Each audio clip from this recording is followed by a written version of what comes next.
All right, Rabbi Axler coming here live from my kitchen. This is one of our Rosh Hashanah videos. I'm so glad that you joined me tonight because we're going to be making Teiglach. And if you are like Rabbi Plotkin, you just Googled, what's Teiglach? Here's the thing, Teiglach is something that not everyone has experienced. It is an Eastern European Ashkenazi Rosh Hashanah dish. You're gonna love it, we're gonna have a great time, we're gonna make it. It's gonna take a little while. It's one of those dishes that takes a little bit more effort. I'll talk about Teiglach a little bit more, but first we're gonna start off by making a dough. We have chad, shtayim, shalosh eggs. 3 eggs going in this bowl right here. 1, no shell so far. All right. 2, no shell. And 3, no shell. All right, good. Excellent. Going to beat those eggs up just a little bit. Not too much. We're not scrambling here. We're just lightly beating these eggs. And then we're going to be adding to our lightly beaten eggs a half of a teaspoon of baking powder. 1/2 teaspoon baking powder in the hopper. And we're going to be adding to our eggs 1/4 teaspoon of salt, fine salt, and 1/4 teaspoon looks like less than 1/2 teaspoon, basically like that. All right, good. So mixing it together, whisking it together, incorporating with those eggs. This is not a complex dough, by the way, because the only other ingredient to our dough is going to be 1 3/4 cups of all-purpose flour. 1 3/4 cups, we're going to put a little bit in to start off with. Give it a beat around. We're going to give a little bit more in there. Beat it around a little bit. We're going to make a soft dough. This Teiglach, by the way, is a dough that's going to come in multiple stages. So we're going to incorporate the dough, get it to the point where it is ready to go out onto the table, a lightly floured surface. In fact, as far as I'm concerned, you can probably use the flour that's on the dough itself for the purpose of kneading on the table.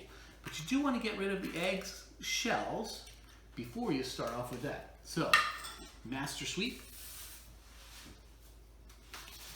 All right. I did clean the surface first, by the way. Don't worry. All right, back onto the table. All of our flour, all of our dough, and we're going to try our best to incorporate this into a nice, soft dough. Kneading it by hand here gently for about 5 minutes. This would be a very, very boring video if I showed you all 5 minutes of the kneading. So we're going to stop the tape here. We'll be back in a moment. So we've got our trusty baking sheet with some wonderful, wonderful parchment paper here. Even though we were using parchment paper, we want these Teiglach to get just a little bit of oil on them. So, told you, it's got Italian roots. You got to use olive oil. By the way, you can, if you wish, fry your Teiglach balls instead. You can put them in some olive oil on the stove. That is what some people will say. The actual recipe is for fried dough. And then we'll do what we're going to do with it. And we take the Teiglach and we line them up in a single row. We're making these ones a little bit smaller. These are about 1/2 inch or so. And the size of a small marble. All right. I'm going to invite Pam to come and help in the rolling, but let me just tell you, the rolling helps if you've got a little bit of flour on your hands. Helps to have a little bit of flour on the table. A little bit of flour on your hands, not too much flour. Definitely not wet hands. That will not do well with these Teiglach. Marbles.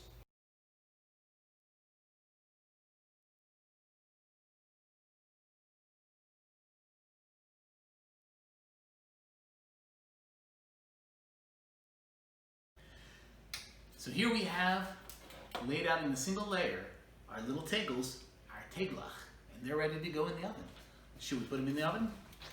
Come on this way. 350 degrees, going into the center rack of the oven. They're going to bake there until they are lightly brown, about 15 minutes, maybe a little longer. Have a good bake, guys. All right, it's time to make the bath for these Teiglach, because Teiglach are more than just these little dough balls, which themselves are really not particularly tasty.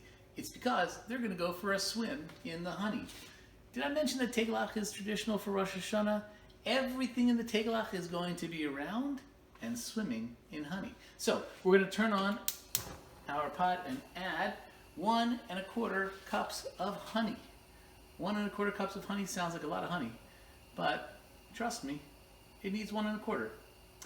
This recipe, by the way, is not really a recipe. It's sort of mashing together a bunch of other people's recipes, including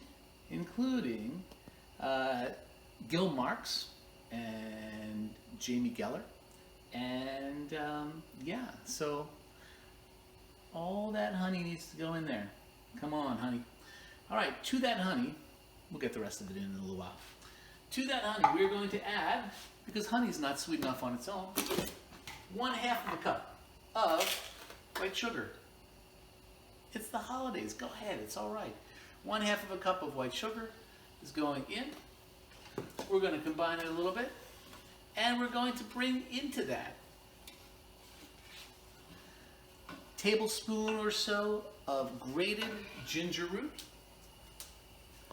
the zest of a whole lemon, and the juice of, give or take, a whole lemon. We're going to bring all that into our pot and let it boil up a bit. All right. Bring it in there. It's kind of loose right now, so what we want to do is we want to bring that up to a boil and then turn it down and let it simmer for right about 5 to maximum 10 minutes until it gets nice and thickened up. All right, we have been simmering down this wonderful looking, amazing smelling honey, sugar, ginger, lemon reduction. And because I don't believe in rules or recipes, I've made a last minute game time decision. We're gonna add in some cinnamon. You know why? Because cinnamon. So we're gonna put in, we'll go with 1 teaspoon of cinnamon, just for a hint.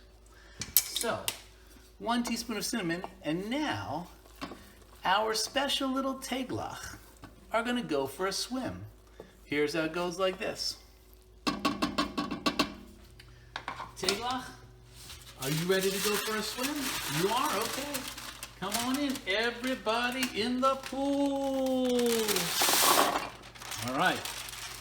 Our Teiglach are going to want to absorb a whole lot of this. So we're going to let them cook like that inside of their honey mixture for 5 minutes on very low heat. They've been swimming for about 5 minutes in there. Now we're going to finish off this recipe with about 1 cup of toasted filberts. You could use hazelnuts. You can most certainly use walnuts. And you don't have to use nuts at all. But, you know, they're round. So's the year. So why not? Speaking of round, this is one of the ingredients that we just don't get to use all too often in Jewish cooking, which is fruitcake cherries, better known as glazed red cherries. Glazed red cherries, they're going in. We're going with about 3/4 of a cup to a cup, depends on what you want. I'm going to go with, that's approximately 1 cup, give or take. And just because I was on nuts.com, who are not paying me to say this at all, and right next to the cherries, they had glazed mixed peel, I said, why not? Because, you know, it's Rosh Hashanah. So I'm going to go in with, I think probably about 1/2 of a cup of glazed mixed peel. But you could put other things in there if you want. You could put all kinds of other things in there. Now, we're going to mix all this together and let it keep on simmering in its bath for about another 2 or 3 minutes. When it's done with that, we're going to let it cool down, really cool down. So, isn't that looking pretty there? Take a look at that. Oh, so beautiful. It's looking like Rosh Hashanah right there in the pool. Now, as a Philadelphia boy, I never once had Teiglach. Not during my childhood. Not until I met this beauty from northern New Jersey. Teiglach recipe number 2 has the traditional walnuts in it because Pam wanted it that way. This is also a little twist because this is a lime Teiglach made with the zest of one whole lime and the lime juice. Why, you ask? Because I ran out of lemons, and because, why not, lime. Teiglach number 1 has cooled down really, really well and is getting nice and sticky. Now, in its traditional form in New York, this Teiglach would be made into a great big towering mound.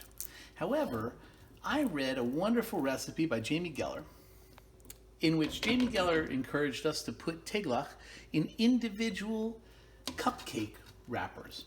Now, I don't have any cupcake wrappers, and also I think individual cupcake wrappers are too little Teiglach to serve.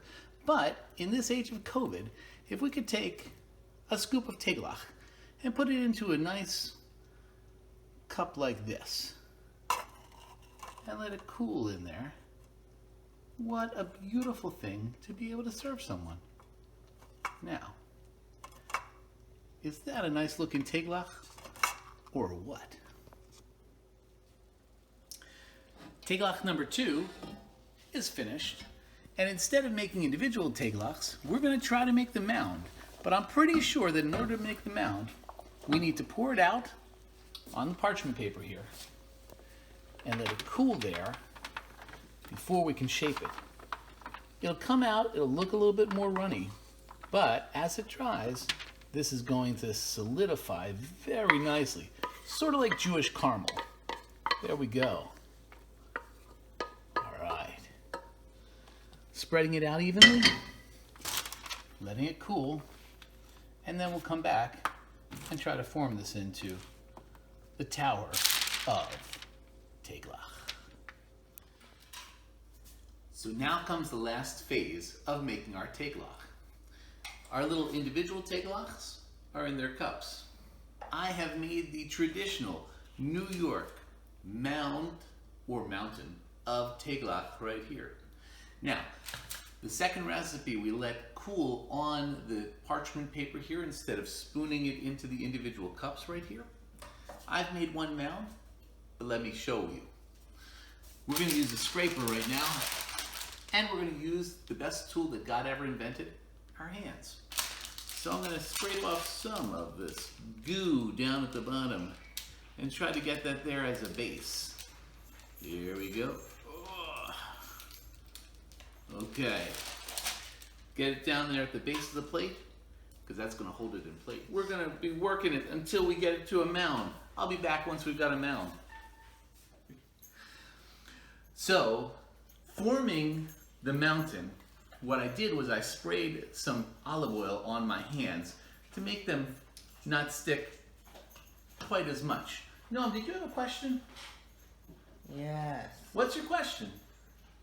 What are you making? I'm making Teiglach for Rosh Hashanah. Would you like to taste some?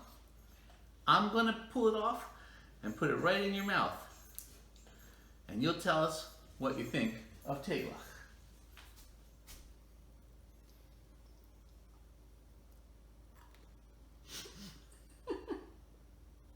What do you think? By the way, store covered at room temperature. I'm pretty sure don't put it in the refrigerator or the freezer, but if you're going to do that, you're going to have to let it thaw, because otherwise you will never ever get this to come off. Covered tightly with that ancient invention of Ashkenazi Jews, press and seal. From me and my family to you and yours, I wish you a good, a healthy, and a sweet 5781. Shana tova umetuka.